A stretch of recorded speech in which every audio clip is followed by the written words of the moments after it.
El preciado collar de mi difunta esposa, su último regalo, desapareció. Mi hija lo vendió para unas vacaciones. Su esposo estuvo de acuerdo y mi nieta simplemente rió. No grité, no lloré. Simplemente sostuve la caja vacía y sonreí. Están a punto de aprender que algunas cosas no tienen precio y algunas traiciones son imperdonables. Acompáñenme a compartir esta historia de lo que sucedió después. Denle me gusta, compartan y díganme desde dónde me escuchan. El sol de la mañana, normalmente una bienvenida visita en mi estudio, se sentía como un foco inoportuno, iluminando cada rincón polvoriento mientras mi corazón latía con fuerza. Revolví cajones, revolví cajas. Cada objeto desechado era un testimonio del creciente pánico que me invadía. No era un collar cualquiera lo que buscaba, era el colgante de esmeraldas de Elara, el que lució el día de nuestra boda, el que me había confiado con su último aliento. «Cuídalo, Arthur», susurró, con la voz como un leve susurro de hojas otoñales. «Un trocito de mí». Y lo tenía. Durante años, permaneció en su pequeña caja de terciopelo, entre sus otras preciadas baratijas, un centinela silencioso y brillante de su memoria. Ahora, la caja estaba vacía. Mis manos, normalmente firmes, temblaban al rozarlas sobre el forro de seda, una huella fantasmal del frío metal y la piedra preciosa. La casa, típicamente un santuario de silenciosa reflexión desde la muerte de Elara, de repente se sintió inmensa y vacía, resonando con un nuevo y aterrador vacío. No era solo la pérdida de un objeto, era una violación, la ruptura del último hilo tangible que me conectaba con ella. Un terror gélido se apoderó de mis huesos, una sospecha que, incluso al formarse, parecía demasiado monstruosa para ser cierta. Conocía a mi hija, Serafina. Conocía su afición por los gustos caros y sus a menudo tensas finanzas. Pero, sin duda, esto no el collar de Elara. La encontré en la cocina, tomando café tranquilamente, revisando su teléfono, mientras mi nieta, Chloe, tarareaba una canción, absorta en un juego en su tableta. La escena era de normalidad doméstica, totalmente contradictoria con la agitación que me azotaba por dentro. Mi voz, cuando finalmente hablé, sonó tensa, apenas por encima de un susurro. «Serafina», comencé, agarrando la caja de terciopelo vacía. Su absoluto vacío era una acusación cruda. «¿Has visto el collar de Elara? ¿El de esmeraldas?» Levantó la vista, con un destello indescifrable en los ojos antes de convertirse en una fría y despectiva apatía. «¿Ah? ¿Esa cosa vieja?», dijo con un tono desprovisto de emoción, como si hablara de un producto olvidado del supermercado. «Sí, la vendí». El mundo se tambaleó. El aire abandonó mis pulmones en un jadeo silencioso. «¿Tú? ¿Qué?». Mi voz se quebró, apenas audible. Tomó otro sorbo de café y volvió la mirada al teléfono. «Para las vacaciones, obviamente. Ya sabes, el viaje al Caribe del que acabamos de volver. Vuelos, resort, excursiones, todo suma». Hizo un gesto de desdén con la mano, como si explicara una simple verdad económica. No hubo disculpa, ni rastro de remordimiento, solo una declaración informal, pronunciada con la misma indiferencia con la que se describe el tiempo. La miré fijamente, sin palabras, mientras la traición me golpeaba como un puñetazo. El último y frágil vestigio de confianza al que me aferraba, la esperanza de que bajo su egocentrismo aún quedara una pizca de respeto, se hizo añicos. Miré a Brendan, mi yerno, que había estado escuchando desde la puerta, apoyado en el marco con una sonrisa burlona. Simplemente se encogió de hombros, como diciendo, «¿Cuál es el problema?». «Serafina», logré decir, con la voz temblando con otra intensidad, un dolor intenso que luchaba por abrirse paso. «Eso no era solo una cosa vieja, era de tu madre. No tenía precio. ¿Cómo pudiste?». Finalmente dejó el teléfono, con un suspiro de impaciencia. «Papá, de verdad, estaba ahí tirado, acumulando polvo. ¿De qué servía?». Puso los ojos en blanco, como si mi dolor fuera una molestia, un defecto irritante en su mundo, por lo demás, perfectamente ordenado. Fue entonces cuando Brendan se apartó de la puerta y se adentró en la cocina. Sus ojos se encontraron con los míos, no con compasión, sino con un brillo frío, casi depredador. «De verdad, Arthur, interrumpió con voz desbordante de condescendencia. Los muertos no necesitan joyas. Las palabras quedaron suspendidas en el aire, como un instrumento cruel y contundente que me golpeaba en lo más profundo de mi ser.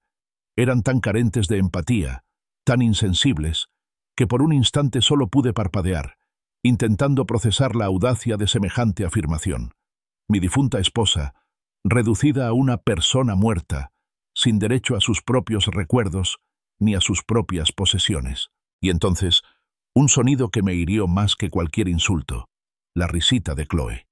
Mi nieta, que apenas había levantado la vista de su juego, levantó la cabeza con una amplia e inocente sonrisa. «Sí, abuelo», dijo con voz alegre, ajena a la profunda destrucción emocional que se desataba ante ella. «Mamá tiene razón. Fueron unas vacaciones geniales. Gracias, mamá». Chocó los 5 con Serafina, quien le devolvió el gesto con una sonrisa triunfal. «Qué dramática eres», añadió Chloe, mirándome con una expresión que rozaba la lástima por mi aparente infantilismo. En ese momento, al pasar la mirada de los ojos fríos y calculadores de Serafina a los brillantes e insensibles de Chloe, me di cuenta de algo escalofriante.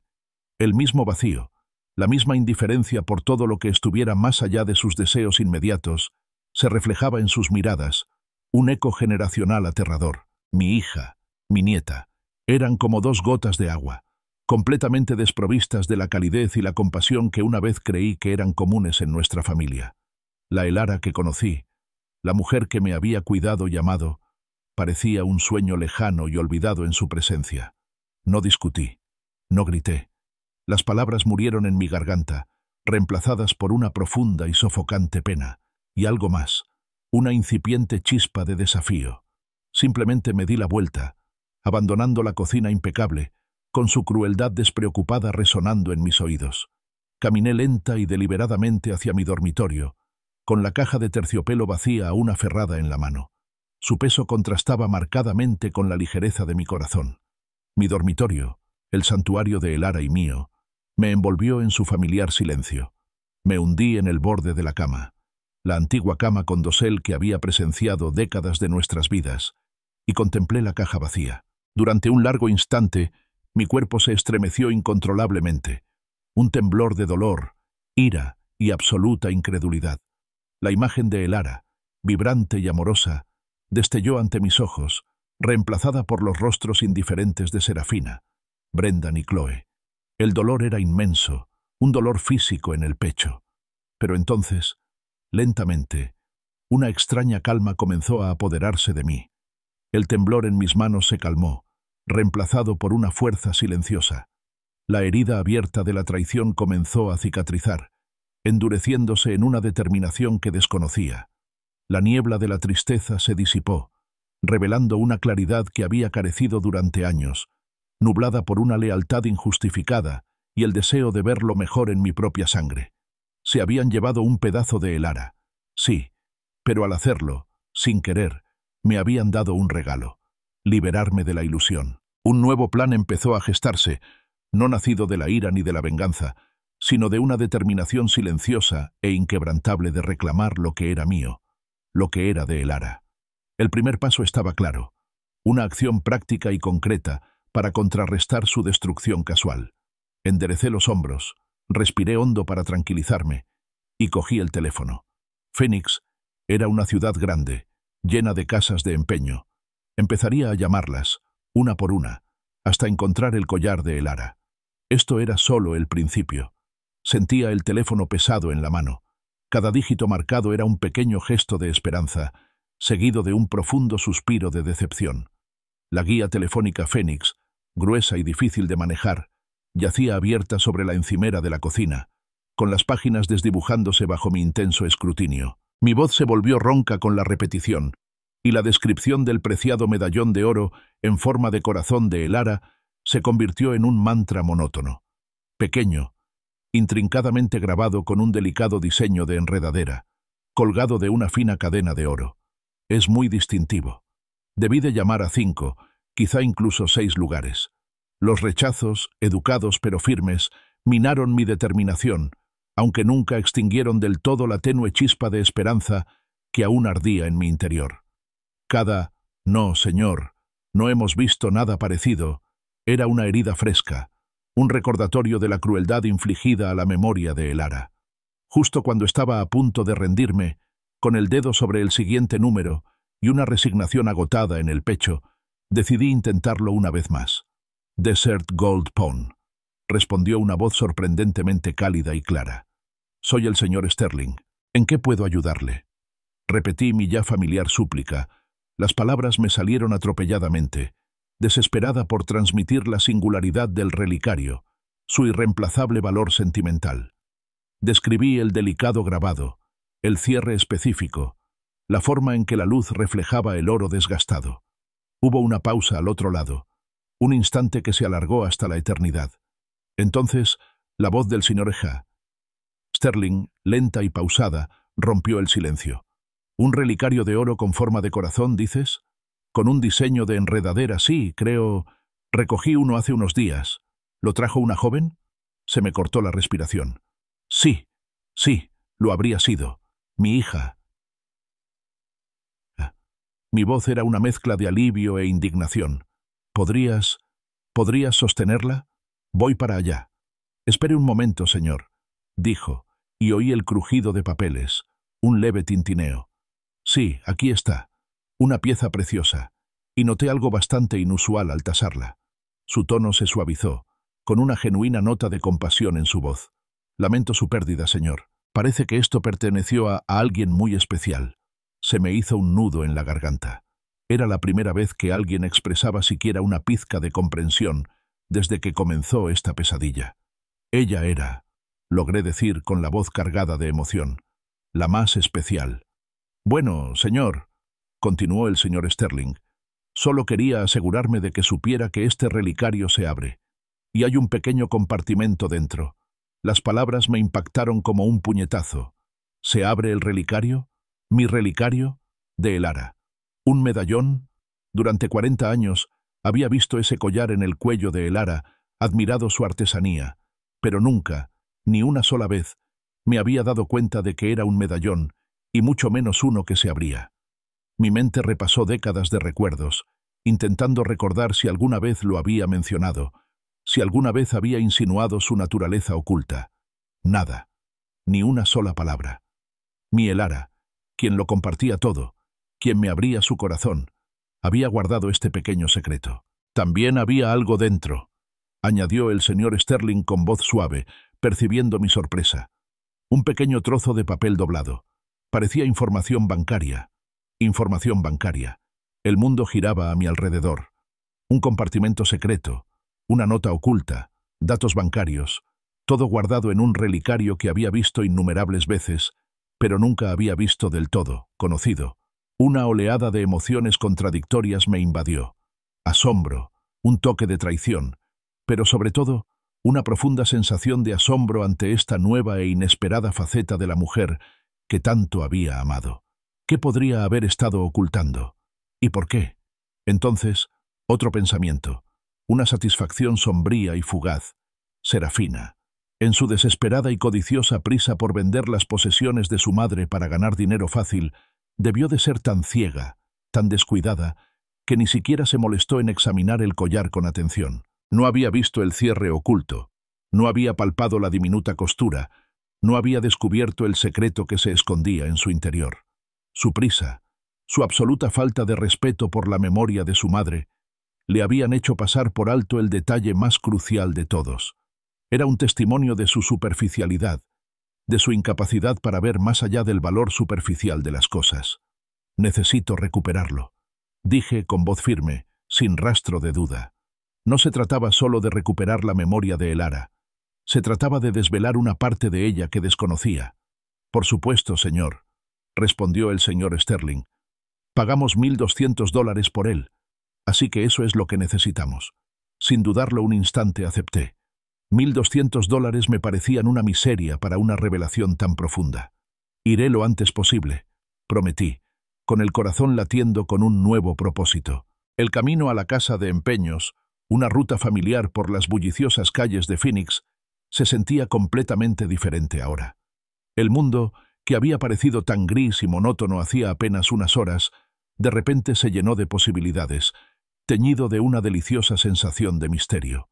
Cada semáforo, cada giro, me acercaba a comprender un secreto que el Ara había guardado durante 4 décadas. Las tiendas y los restaurantes de carretera familiares pasaban como imágenes fugaces en un sueño, su mundana existencia eclipsada por el trascendental viaje que estaba emprendiendo. Al entrar en Desert Gold Pond, el olor a metal viejo y polvo impregnaba el aire, un marcado contraste con la claridad estéril de mi nueva misión. El señor Sterling, un hombre amable de cabello plateado y mirada cálida, me recibió desde detrás del mostrador. Me entregó el relicario, que brillaba suavemente bajo las luces del expositor. Al sostenerlo, su familiar peso se sentía diferente, más pesado ahora con el peso de su historia no contada. «Aquí tiene, señor», dijo, deslizándolo sobre el mostrador. «Es una pieza preciosa». Hizo una pausa. Su mirada se cruzó con la mía con una mirada cómplice. «Solo cuídelo esta vez, ¿de acuerdo? Hay cosas que valen más que su valor de mercado». Asentí, apretando el relicario con fuerza. «Lo haré», prometí, con una sinceridad que no había sentido en años. «Gracias, señor Sterling. Gracias por todo». De vuelta en la tranquila soledad de mi camioneta, estacionada en un rincón apartado del polvoriento estacionamiento, finalmente tuve espacio para examinar el relicario con atención. Mis dedos, aún callosos por años de trabajo, temblaban ligeramente al recorrer los delicados grabados de la vid. Le di vueltas y vueltas, buscando el cierre oculto que el señor Sterling había mencionado. Al cabo de un momento, mi pulgar rozó una pequeña y casi invisible costura en el borde. Con un suave empujón, un leve clic resonó en la silenciosa cabina, y el relicario se abrió de golpe, revelando 2 pequeñas cavidades vacías, del tamaño perfecto para fotografías en miniatura. Pero dentro de una de ellas, tal como el señor Sterling había descrito, había un minúsculo trozo de papel, doblado varias veces. Conteniendo la respiración, extraje con cuidado el pequeño rectángulo, con el corazón latiéndome con fuerza. Al desplegarlo con sumo cuidado, vi la inconfundible letra de el Ara, diminuta y elegante, una caligrafía que conocía mejor que la mía. Eran solo unas pocas palabras, escritas con tinta azul descolorida, pero tenían el poder de destrozar y reconstruir mi mundo. Banco de Arizona, apartado postal número 47882. El camino a casa fue borroso, el paisaje familiar de Phoenix pasó desapercibido. Mis manos aferraban el volante, pero mi mente estaba a kilómetros de distancia, lidiando con la revelación del relicario. El Ara, mi el Ara, había guardado un secreto durante 40 años, un secreto tan profundo que ahora parecía un ser vivo en la pequeña nota que descansaba en el asiento del copiloto. El collar, antaño un simple símbolo de nuestro amor, se había transformado en una llave que abría una cámara oculta de su vida. No dejaba de mirar el pequeño trozo de papel, con las palabras «Bank of Arizona», apartado 47882, grabadas en mi memoria. ¿Qué tesoros, qué otros misterios podrían albergar esa caja? ¿Y por qué había esperado tanto, ocultándolo incluso a mí? Esa noche fue intranquila. El sueño se negaba a llegar, ahuyentado por un torbellino de pensamientos y preguntas. Cada crujido de la casa, cada susurro de las hojas afuera, parecía amplificar el silencio de la ausencia de el Ara y la magnitud de su secreto. Repasé conversaciones, buscando pistas, una mirada perdida o un comentario peculiar que pudiera haber delatado su vida oculta. No había ninguna. El Ara había sido una maestra de la discreción. Su silenciosa fuerza ocultaba una comprensión del mundo más profunda e intrincada de la que jamás le había atribuido. Mi percepción de ella, de toda nuestra vida juntos, estaba cambiando, expandiéndose de maneras que no había previsto. La mujer que creía conocer por dentro y por fuera, mi constante, mi ancla, ahora revelaba nuevas capas, incluso en su ausencia. Los primeros rayos del amanecer me infundieron una sensación de urgencia. Me levanté temprano, me vestí con esmero, y el ritual cotidiano adquirió un propósito extraordinario. Tras un desayuno rápido y desagradable, salí por la puerta, con el medallón abrochado al cuello y la pequeña nota guardada en la cartera. La sucursal principal del Banco de Arizona, un imponente edificio de cristal y acero, brillaba a la luz de la mañana. Al cruzar sus pesadas puertas, Me invadió una oleada de nerviosa anticipación. En el mostrador de información me recibió una joven de amable sonrisa, Olivia. «¿En qué puedo ayudarle, señor?», preguntó con voz amable y profesional. «Creo que mi difunta esposa, Elara Finch, tenía una caja de seguridad aquí», dije, intentando mantener la voz firme. «Caja número 482». Presenté el certificado de defunción de Elara y nuestro certificado de matrimonio, la documentación necesaria para tal solicitud. Los dedos de Olivia danzaban sobre el teclado, frunciendo el ceño en señal de concentración. Al cabo de un momento, levantó la vista y recuperó la sonrisa. «Sí, señor Finch. Elara Finch sí que tenía una caja con nosotros. La número 4782. Ha estado inactiva un tiempo. De hecho, no ha habido actividad desde finales de 2019, 3 años antes del diagnóstico de cáncer de Elara, 3 años antes de su rápido declive y su posterior fallecimiento. Esto significaba que ella lo había planeado todo, guardando bajo llave todos los secretos que albergaba, mucho antes de que su enfermedad la obligara a considerar su mortalidad. No fue una confesión en el lecho de muerte. Fue un secreto cuidadosamente planeado y a largo plazo. Las implicaciones fueron asombrosas. Un gerente, un hombre de aspecto severo llamado Sr. Peterson, llegó pronto y me condujo a través de una pesada puerta reforzada hacia la zona de la bóveda privada. El aire era fresco y quieto, silencioso. Los únicos sonidos eran el suave zumbido de la ventilación y el suave tintineo de las llaves.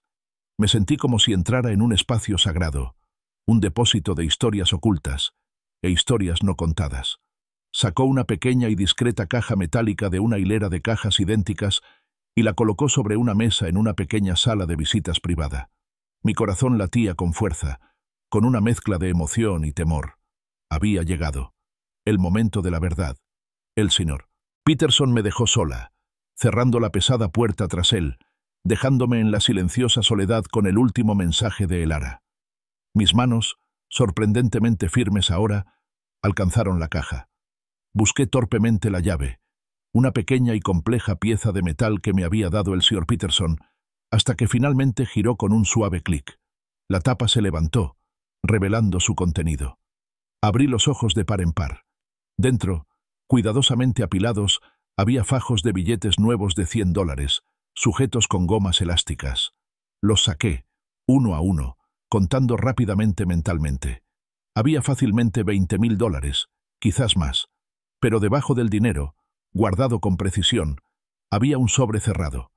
Era de color crema, ligeramente amarillento por el tiempo, y dirigido a «Mi querido Arthur», con la inconfundible y elegante caligrafía de Elara. Un profundo silencio llenó la habitación, roto solo por el frenético latido de mi corazón. No se trataba de dinero, era un mensaje personal, una última comunión de mi amada esposa. Con dedos temblorosos, rompí el sello. El delicado papel crujió suavemente. Desplegué la hoja. Sus palabras despertaron al instante la voz suave pero firme de Elara en mi mente. «Mi querido Arthur», comenzaba la carta, y su letra era un eco reconfortante de su presencia. «Si estás leyendo esto, significa que has descubierto mi pequeño secreto. Espero que estés bien, mi amor, y que la vida te haya tratado bien. También espero que lo hayas descubierto por tu cuenta. No porque la avaricia de Serafina te haya llevado al límite. Temo que ese día llegue, si es que no ha llegado ya». Un escalofrío me recorrió la espalda. Elara, mi dulce y optimista Elara, lo había previsto. No era solo un presentimiento, sino una certeza. «Durante casi 30 años», continuaba su carta, «he estado ahorrando. Un poco aquí, un poco allá, apartado de los gastos de la casa y los regalos. No fue fácil, pero en el fondo sabía que algún día lo necesitarías. Hay casi $50.000 en varias cuentas, cuidadosamente administradas, no solo lo que ves aquí. Siempre supe que Serafina tenía una visión transaccional de las personas, una forma de ver las relaciones solo por lo que podía ganar. Y Brendan, bueno, solo amplificó eso. Es un aprovechado, Arthur, y fomenta sus peores tendencias. Vi a Chloe, incluso de pequeña, imitar sus comportamientos, aprendiendo a manipular y exigir en lugar de conectar de verdad. Las lágrimas me inundaron los ojos, nublando las palabras. No era solo el dinero, era la profunda comprensión que Elara tenía de nuestra dinámica familiar, una dolorosa verdad que había cargado en silencio, protegiéndome de todo su peso. Ella había visto las grietas, los profundos e insidiosos defectos que yo, en mi amor, y quizás en mi ingenuidad, había decidido pasar por alto, excusar, fingir que no existían.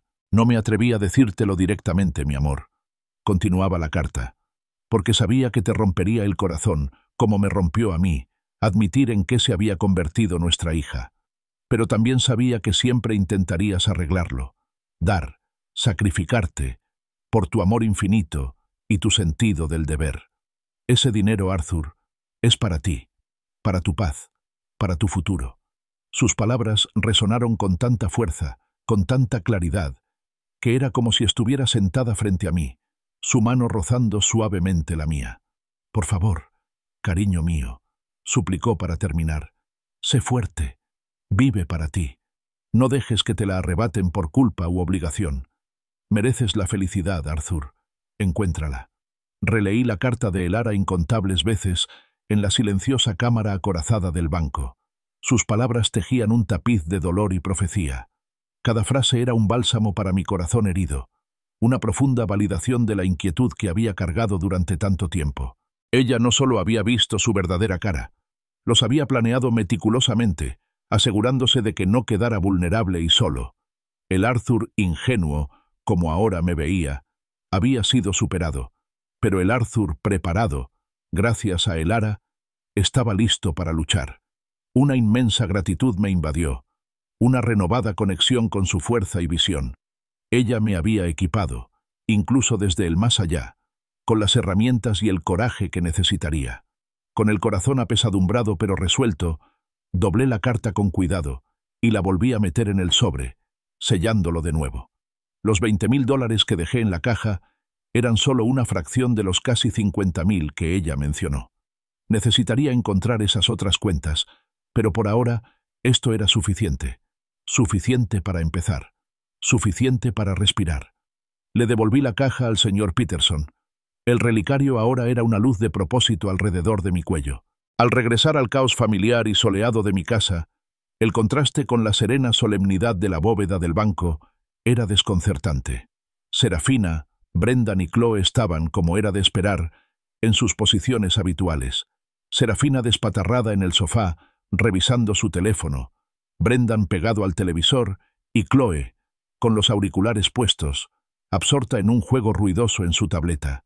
La escena era un vivo reflejo de su ensimismamiento, una cruda ilustración de las advertencias de Elara.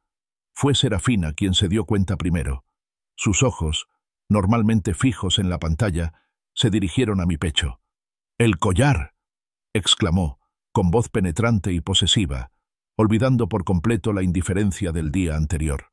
Se levantó del sofá y se acercó a mí con la mano extendida, con un destello de derecho en la mirada. «¡Qué bien! Lo encontraste. Devuélvelo, papá. Ahora es nuestro. Lo vendimos. Así que técnicamente es de nuestra propiedad, y podemos llevarlo a otra casa de empeño y sacar más dinero por él». Una fría y dura línea se formó en mi corazón. «Lo compré de nuevo», dije con voz firme, sin delatar mi agitación interior. Acaricié el colgante de esmeralda. Su fresco peso me reconfortaba la piel. $1.200. Serafina se quedó boquiabierta. Su rostro, normalmente tan sereno por interés propio, se contorsionó en una horrible máscara de rabia. ¿$1.200? Gritó, y su voz resonó por la sala, sacando a Brendan de su estupor televisivo y haciendo que Chloe se quitara los auriculares. «¿Estás loco, papá? ¿Gastaste $1.200 en una chatarra? Ese es nuestro dinero. Lo necesitábamos para nuestro próximo viaje. ¿Qué te pasa?» Brendan finalmente se levantó, y su actitud perezosa dio paso a una mueca de desprecio. «Sí, Arthur. ¿Qué te pasa? Vivimos aquí, dependemos de ti, y tú solo estás tirando el dinero en eso. Deberías gastar eso en nosotros. O mejor aún, cede la casa a Serafina. Eso resolvería todos nuestros problemas». Sus palabras sonaban como si tuviera derecho a todo, como si yo fuera solo un vehículo para sus deseos y mis propias necesidades fueran completamente irrelevantes. Chloe, siempre fiel eco, Intervino, con su joven rostro contraído en un puchero. «Abuelo, qué egoísta. Mamá y papá necesitan seguridad. Estás siendo muy malo». Las acusaciones, las exigencias, la total falta de comprensión o empatía formaron una nube sofocante a mi alrededor. Los miré a cada uno, los miré de verdad, viéndolos a través de los ojos de Elara, despojados de las ilusiones que había mantenido durante tanto tiempo. ¿Seguridad?, pregunté, con una voz peligrosamente baja. ¿Egoísta? ¿Y dónde quedó tu preocupación por mí? ¿Seguridad cuando vendiste el collar de Elara, el último recuerdo tangible de tu madre y tu abuela? ¿Dónde estaba tu cuidado cuando me llamaste dramática o dijiste que los muertos no necesitan joyas?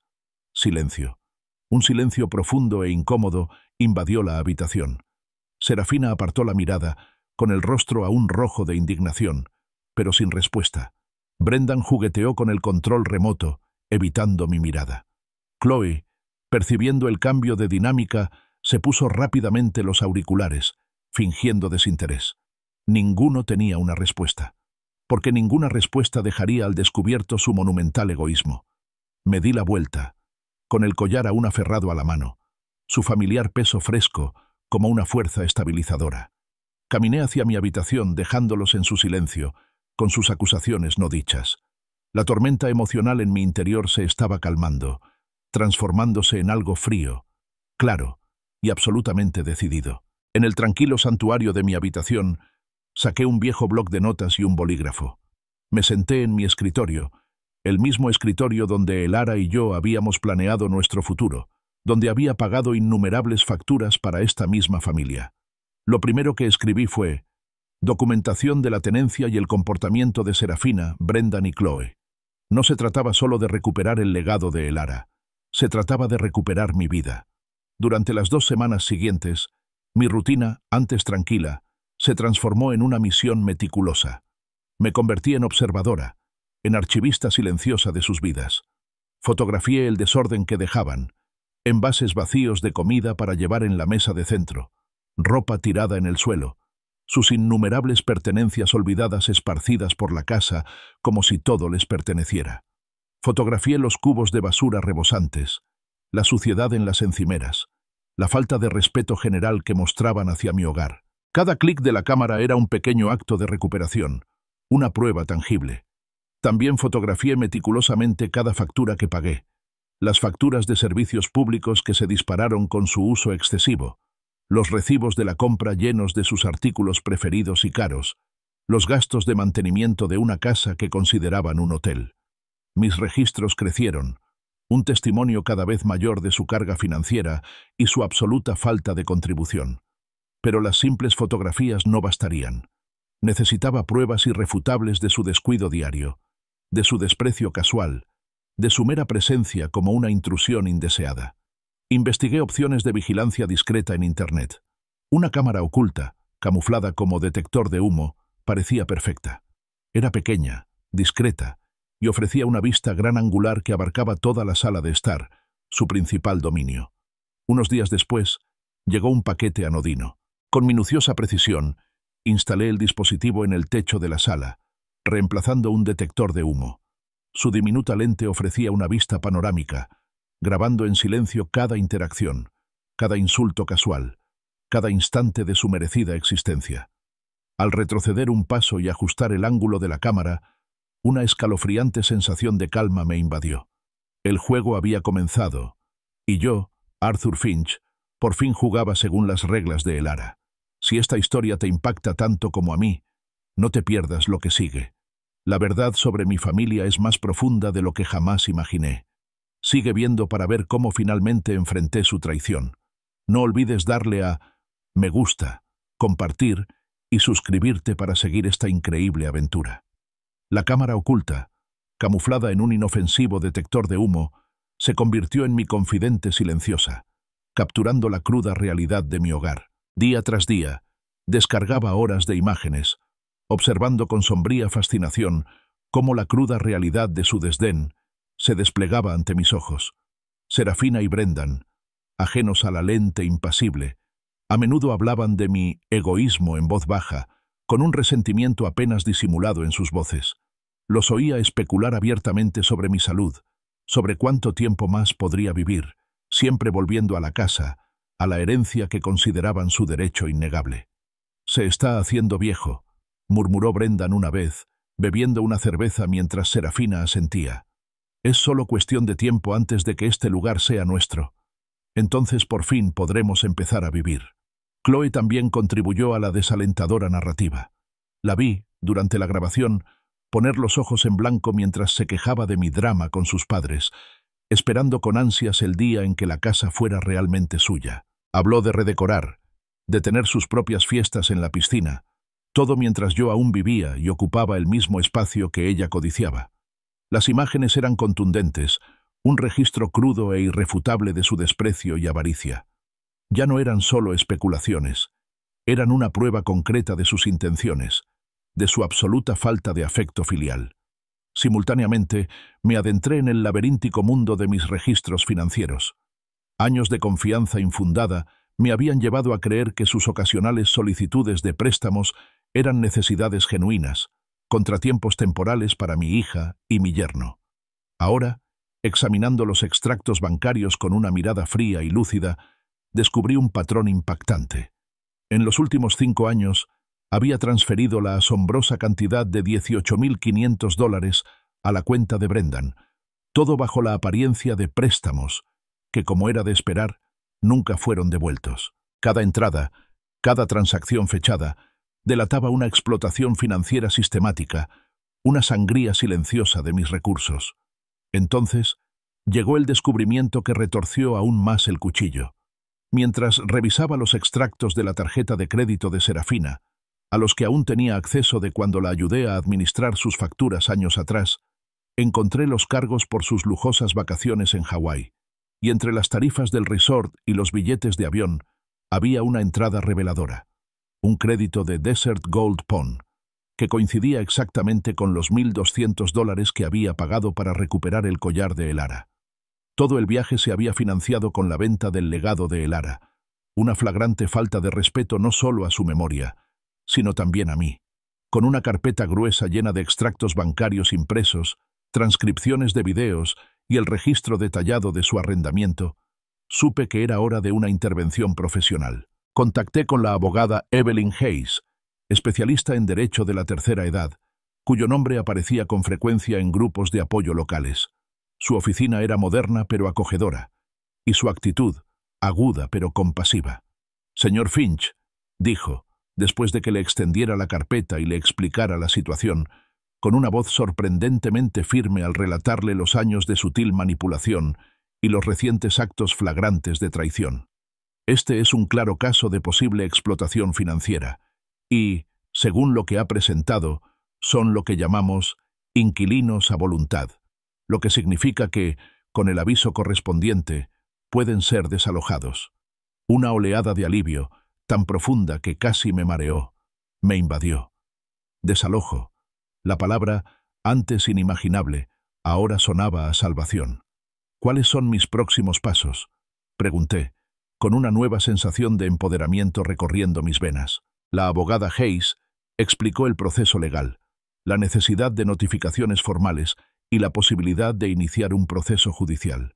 «No sería fácil», advirtió, «pero con mis pruebas meticulosamente documentadas, especialmente el video y los registros financieros, mi caso era sólido.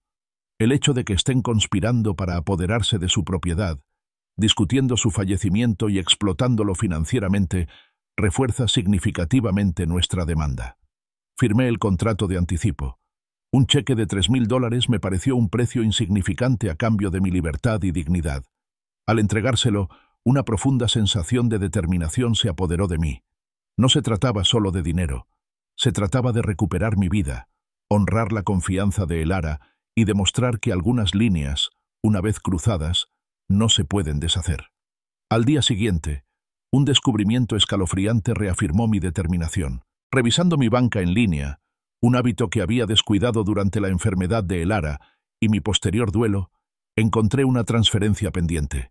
Serafina, usando el acceso que le había otorgado años atrás para emergencias, Había iniciado una transferencia de $10.000 de mi cuenta de ahorros principal a la suya.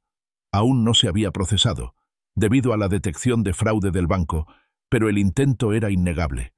No se trataba solo de un collar o unos cuantos préstamos. Se trataba de vaciarme sistemáticamente.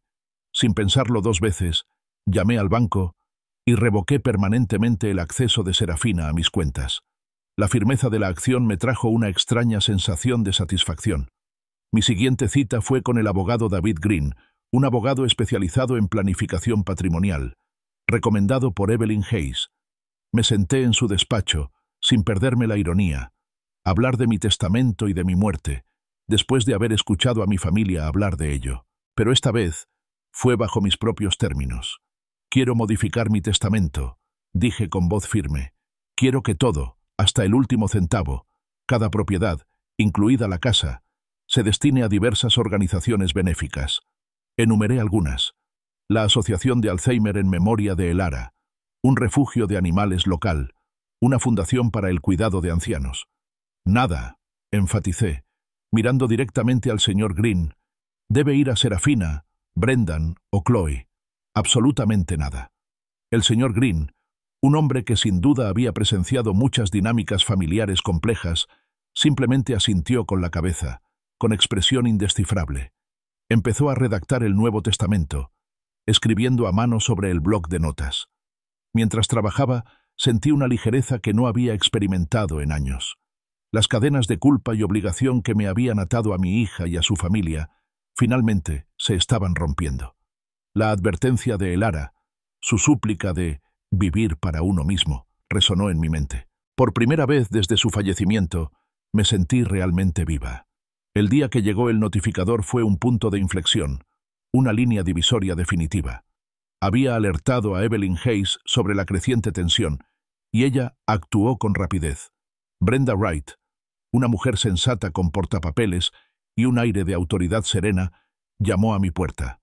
Serafina, todavía en pijama a pesar de ser tarde por la mañana, respondió.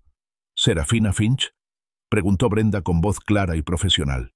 Sí, soy yo, respondió Serafina, con un dejo de fastidio en su tono, probablemente esperando un paquete. Tengo algunos documentos para usted. Brenda le extendió un sobre grueso. Por la presente, se le notifica un contrato de arrendamiento formal, exigiendo una renta mensual de $1.500, más una contribución proporcional a todos los servicios del hogar, con efecto inmediato. Los ojos de Serafina se abrieron de par en par al leer las primeras líneas. Su rostro, ya propenso al histrionismo, se contorsionó de incredulidad y luego de rabia. ¿Qué es esto?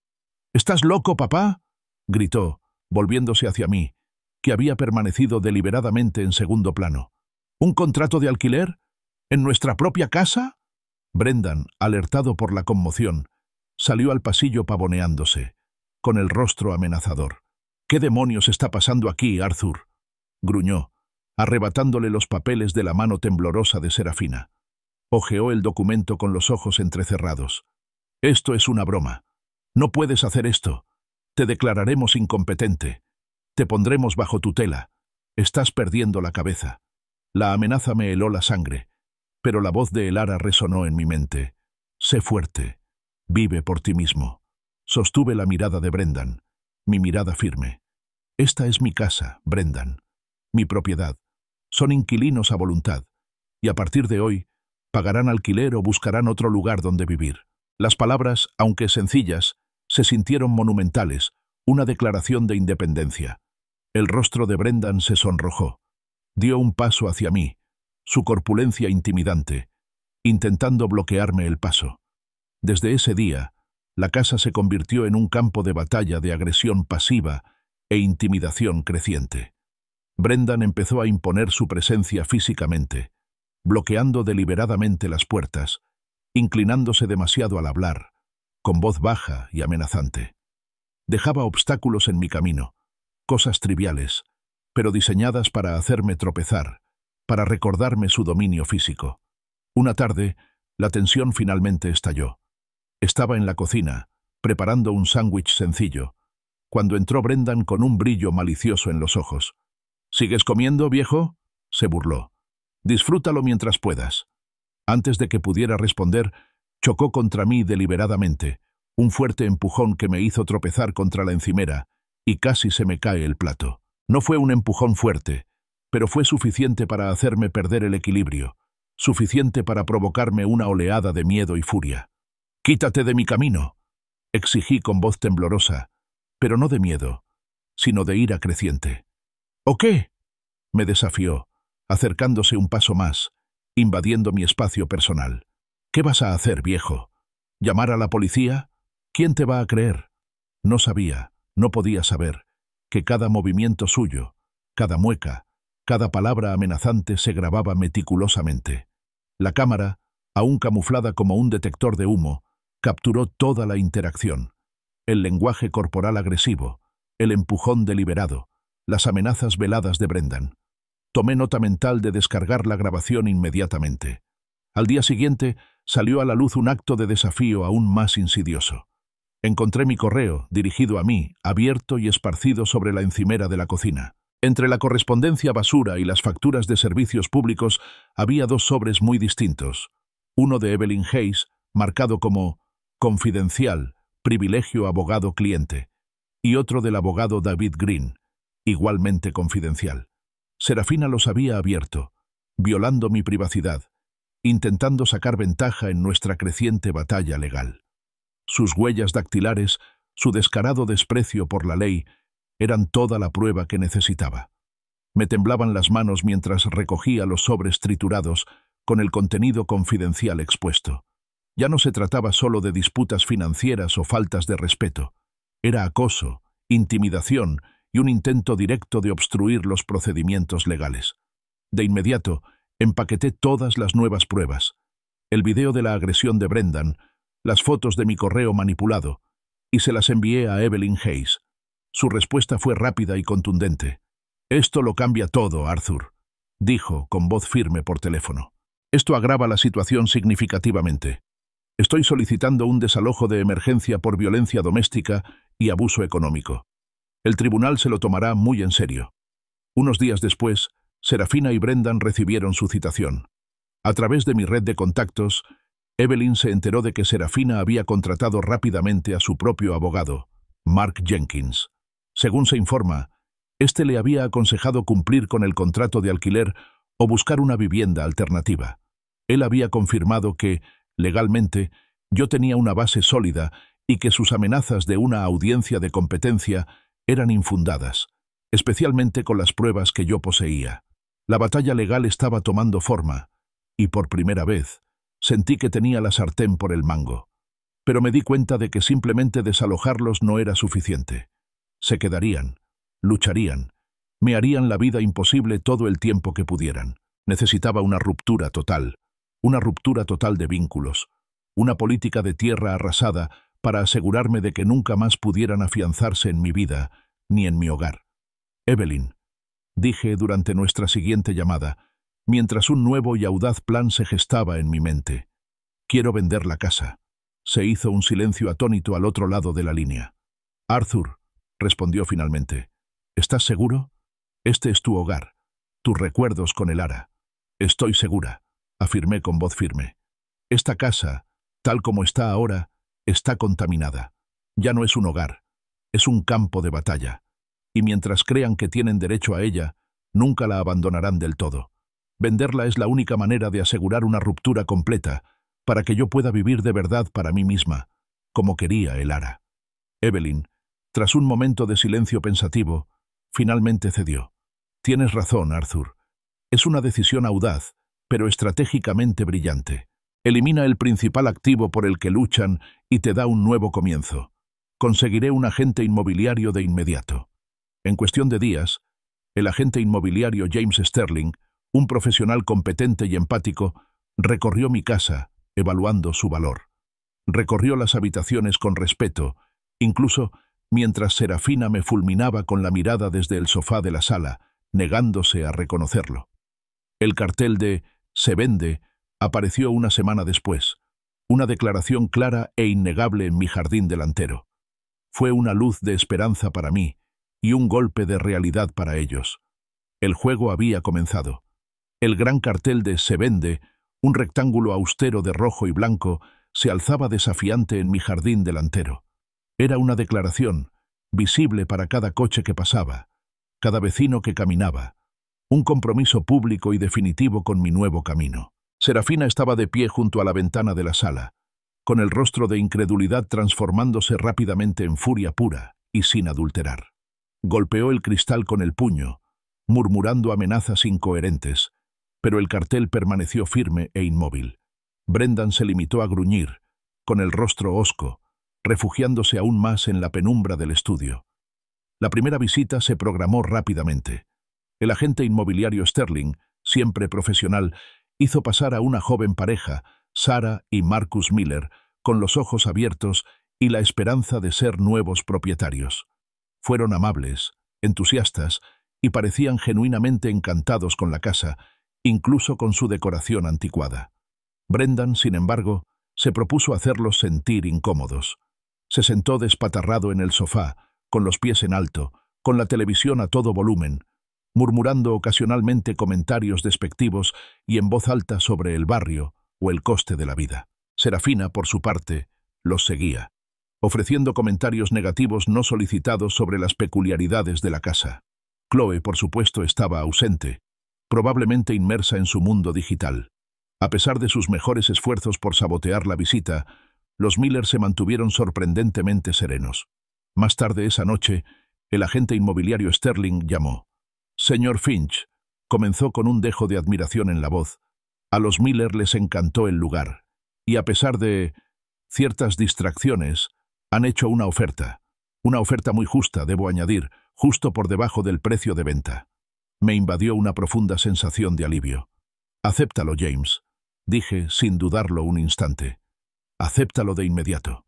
Mientras tanto, Serafina se había embarcado en su propia y desafortunada campaña para conseguir apoyo. Empezó a tocar puertas vecinales, contando una historia conmovedora sobre su padre pobre y confundido, que estaba echando a su propia hija de casa y vendiendo su herencia. Se describió como la hija obediente y cariñosa, víctima de un anciano senil. Sin embargo, su narrativa cuidadosamente construida se desmoronó rápidamente.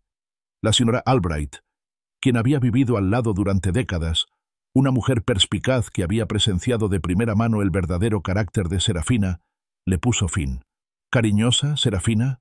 Se dice que la señora Albright se burló, su voz resonando por el césped. ¿A eso le llamas dejar que tu padre limpie lo que ensucias durante años? ¿O vender el collar de tu madre por unas vacaciones? Arthur ha sido un santo. Te estás mereciendo lo que mereces. Otros vecinos, cansados del ruido incesante, las fiestas nocturnas y la falta de respeto general de la familia de Serafina, se hicieron eco de sentimientos similares, aunque con más discreción. Para colmo de males, Chloe, ajena a los matices de la reputación, recurrió a las redes sociales. Publicó videos dramáticos y emotivos, además de mensajes mordaces, pintándome como un abuelo cruel y despiadado, e instando a sus seguidores a avergonzarme. Si bien sus quejas digitales generaron cierta compasión entre sus compañeros en línea, en el mundo real de nuestro tranquilo vecindario, solo consolidaron la opinión negativa de la comunidad sobre su familia. El chisme tradicional y los chismes digitales más recientes se entrelazaron, poniendo al vecindario en contra de Serafina y su séquito.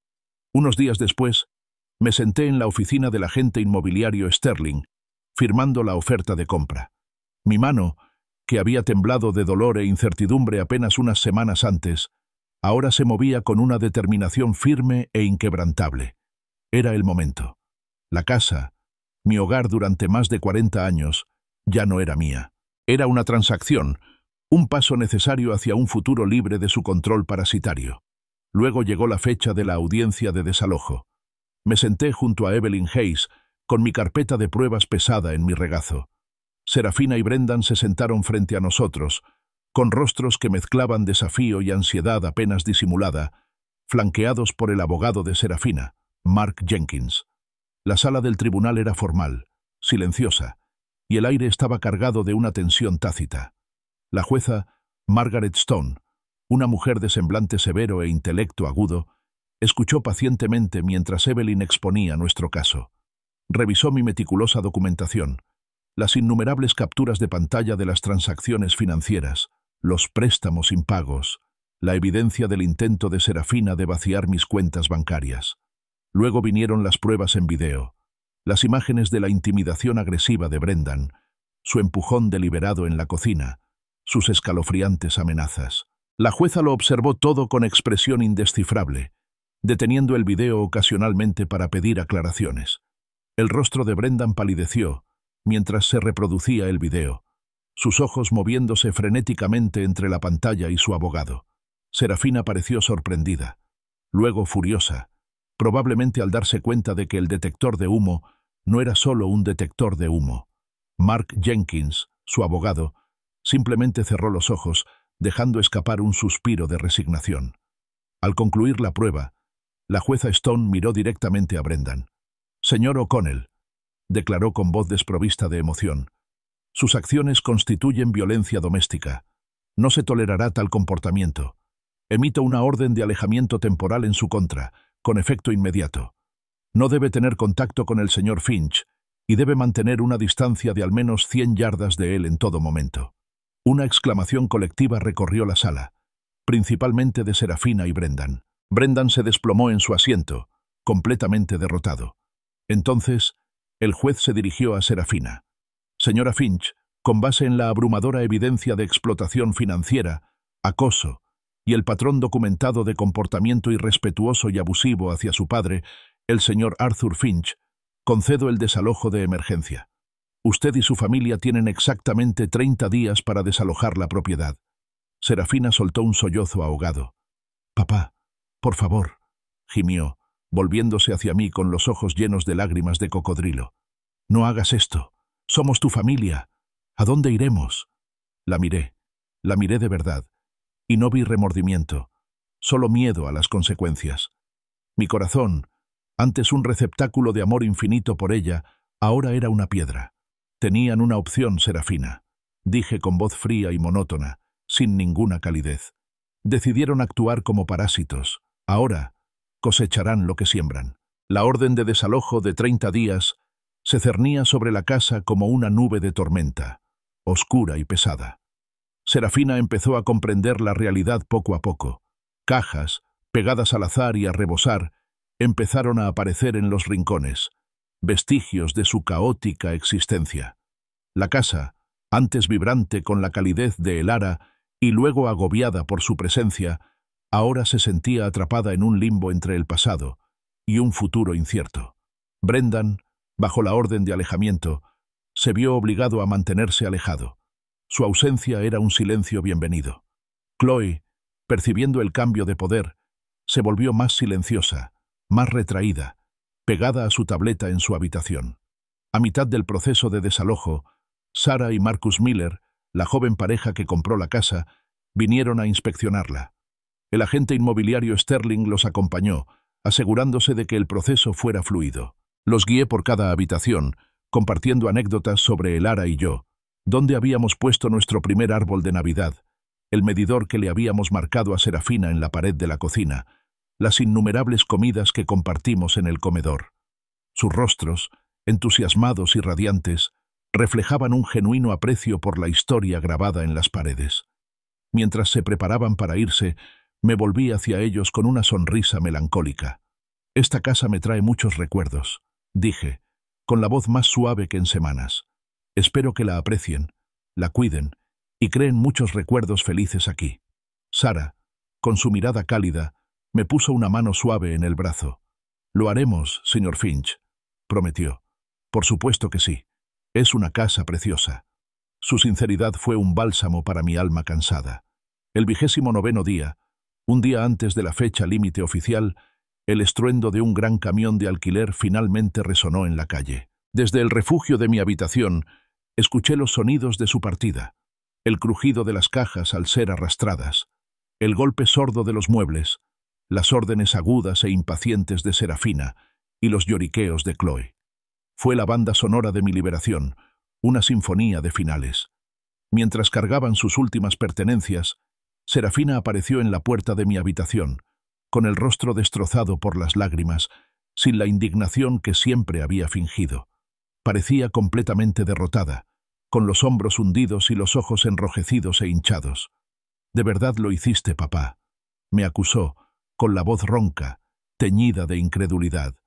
«¿De verdad echaste a tu propia hija? Después de todo, ¿cómo pudiste?». La miré a los ojos, sin pestañear, sin sentir la culpa. «¿Después de todo?», repetí con voz tranquila pero firme.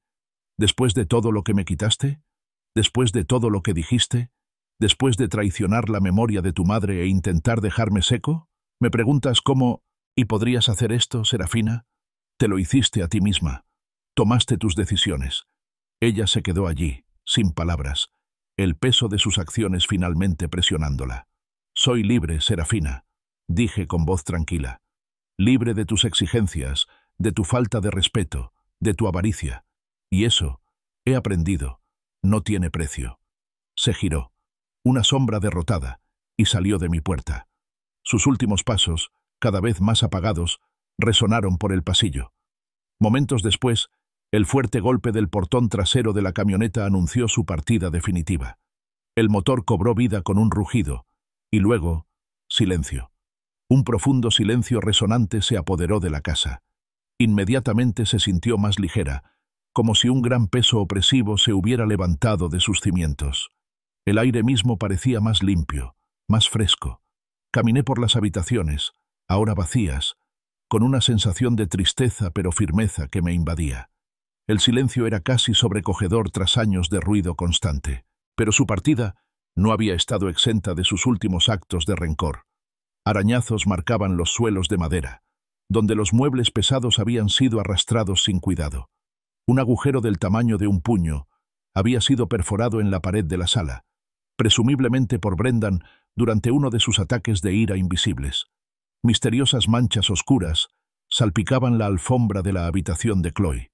Los cajones estaban abiertos, los armarios entreabiertos, un último gesto de desdén. Mientras documentaba los daños, con mi cámara disparando de nuevo, sentí una extraña sensación de validación. Esta destrucción, estos pequeños actos de vandalismo, eran una prueba más de la previsión de Elara, de su sabiduría al ver su verdadera naturaleza. Esta casa, el vehículo de nuestra vida compartida, finalmente se había deshecho de sus indeseados inquilinos. Con la etiqueta de vendido, ya exhibida con orgullo en el cartel de «Se vende de afuera», comencé a empacar mis pertenencias, no con la prisa de un desalojo, sino con el cuidado mesurado de quien emprende un viaje largamente esperado.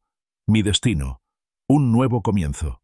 Mi búsqueda de un nuevo hogar fue deliberada y centrada. Necesitaba paz, seguridad y un lugar que fuera realmente mío. No quería una casa grande, un apartamento cómodo me bastaría.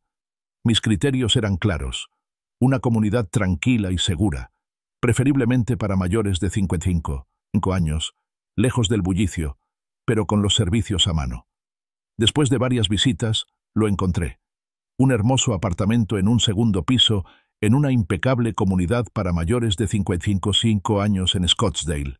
Contaba con impresionantes vistas a la montaña desde el balcón, un activo centro comunitario, y lo más importante, excelente seguridad con acceso controlado y personal atento. Era un refugio, un santuario que había anhelado, un lugar donde el legado de Elara pudiera florecer de verdad, libre de las sombras del pasado. La fecha de mudanza se fijó para 2 semanas después de que se concretara la venta de mi antigua casa. Mi nuevo horizonte estaba a mi alcance. El nuevo apartamento, reluciente de pintura fresca y con la promesa de una tranquila soledad, se convirtió rápidamente en mi santuario. Con los fondos ocultos de Elara y una parte de lo recaudado con la venta de la casa, lo compré al contado, un acto definitivo de independencia financiera, sin hipotecas ni deudas, solo borrón y cuenta nueva. El segundo dormitorio, que antes era una habitación de invitados en mi antigua vida, se transformó rápidamente en un taller, un espacio dedicado a la creación. Desempaqué las herramientas eléctricas recién adquiridas. Su brillo metálico contrastaba marcadamente con el polvo de mi pasado. El aroma a serrín, un placer olvidado, impregnaba el aire, una metáfora de la satisfacción que encontraba al moldear materias primas, construyendo algo tangible y nuevo. Llegó el día del cierre de la compraventa de la vieja casa. una culminación agridulce. Me senté en la oficina del abogado, firmando los documentos finales. Cada pluma cortaba un lazo con un capítulo doloroso. Al salir, el agente inmobiliario Sterling me entregó un sobre grueso. Dentro, entre los papeles, había una carta manuscrita de Sarah y Marcus Miller.